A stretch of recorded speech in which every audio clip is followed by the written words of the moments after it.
আসছিল রাধা অষ্টমী, তো যথারীতি একটা নিমন্ত্রণ আমরা পেয়ে গেছি। তোমার দাদা ভাই, আমার আর ভাইয়ের ছিল নিমন্ত্রণ। তো ভাই তো ডিউটি গেছে, যেতে পারবে না, তাই তোমার দাদা ভাইও সকাল ডিউটি ছিল আসতে। তোমাদের দাদা ভাই আর আমি গিয়েছিলাম এই রাধা অষ্টমীতে এক পিসির বাড়ি। তো গিয়েই দেখি এখানে কীর্তন গান শুরু হয়ে গেছে, এখানে আরতিও চলছে, হয়তো শেষ পর্যায়ে, মানে পাকা দিয়ে হাওয়া করাটা, মানে রাধা রানীর খাবার দিয়েছে, দেখো কত সুন্দর করে সাজিয়ে।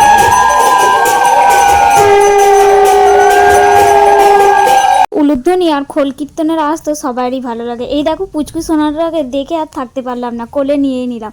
তারপরে এখানে একটুখানি গান শুনে চলে এলাম খাওয়া দাওয়া করতে, তো মানে রাধা রানীর প্রসাদ গ্রহণ করতে। প্রসাদে কী কী ছিল তো চলো সেটা তোমাদের সঙ্গে শেয়ার করবো। আর এখানে আমাদেরকে ছোট ছোট সাবস্ক্রাইবার, চিনতে পারছো, এরা আমাকে হোলি স্পেশালে প্রথম রং মাখিয়েছিল। তোমরা কি চিনতে পারছো? চিনতে পারলে অবশ্যই কমেন্ট করে জানিও। চলো মেনুটা শেয়ার করে। রাধারানীর কি মানে ভোগ নিবেদন করেছিল, তো আলু ভাজা, সবজি, ডাল, সাদা ভাত, আর তার সাথে ছিল একটা ছেঁচড়া। তো এইগুলো তো বেশ ভালোই লাগে, আর বাঙালির ভাতের সাথে ডালের সাথে লেবু হবে না তা তো হতে পারে না।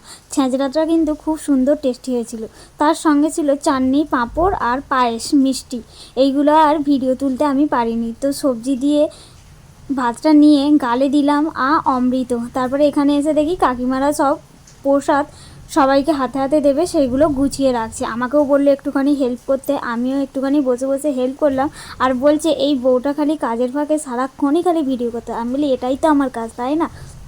তো এখানে রাধারানীর প্রসাদ সবাইকে দেওয়া হবে, আর আমিও এখান থেকে একটুখানি কাজবাজ করে রাধারানীর প্রসাদ নিয়ে চলে গেছিলাম। তোমাদের দাদাভাই কিন্তু অনেক আগেই খাওয়া দাওয়া করে চলে গেছে, কারণ ডিউটি থেকে এসেছিল ক্লান্ত। আর যেহেতু বাড়ির কাছেই হচ্ছিল, তাই আমি একাই চলে যাব। ভিডিওটা কেমন লাগলো জানিও। বাই।